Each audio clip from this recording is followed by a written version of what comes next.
بسم الله الرحمن الرحيم. الحمد لله رب العالمين، والصلاة والسلام على المبعوث رحمة للعالمين سيدنا مولانا محمد النبي الأمي الأمين، وعلى آله وصحبه أجمعين.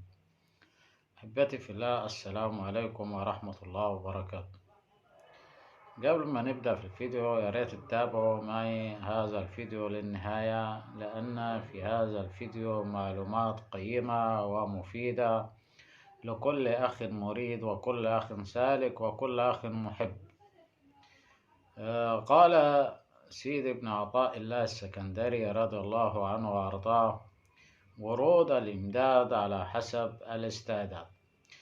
بمعنى عشان يرد عليك الإمداد لازم تكون مستعد، والاستعداد لورود المدد يكون بكثرة الذكر وكثرة الصلاة على النبي صلى الله عليه وسلم وكثرة الأعمال الصالحة التي ترضي الله عز وجل. شروق الأنوار على حسب صفاء الأسرار.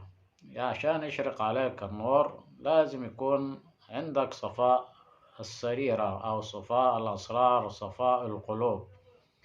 نية القلوب لازم تكون صافية عشان تشرق عليك أنوار الله عز وجل. وقال أيضا رحمه الله تعالى: ذكر الله تعالى في كتب الأنبياء نعت الأصفياء. يقول الله عز وجل: عبدي لي أو عبدي بي وجدتني، وبي وقع بيني وبينك عقد المحبة، وبي صرت من أهل خدمتي، وبي تعرفني، وبي تذكرني وتثني علي، وبي تتلذذ بذكري، وبي قصدت صحبتي، وبي تستطيع في الآخرة أن تنظر إلى وجهي. عبدي نفسك لي، وروحك لي، وقلبك لي، وكليتك لي، فإن أعطيتني الكل أعطيتك الكل، وكنت لك مع الكل. وقال أيضا رحمه الله تعالى: من ذا الذي ذاق حلاوة محبتك فرام عنك بدلا. يعني لذوق محبة الله سبحانه وتعالى لا يرام عنه بديل. ومن ذا الذي أنس بقربك فابتغى عنك حولا. يعني لأنس بالله سبحانه وتعالى لا يبتغي عنه حولا، يعني ما استطيعش أن يبعد عنه نهائي. طبعا قال أيضا رضي الله عنه وأرضاه،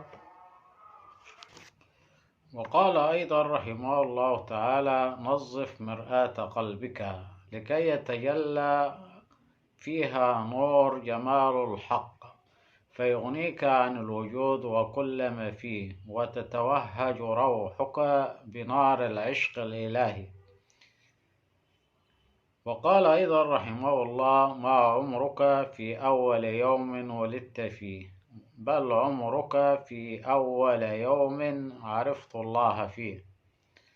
ولو خلا قلب الإنسان من محبة الله تعالى لم يبقى من إنسانيته إلا صنم من لحم ودم.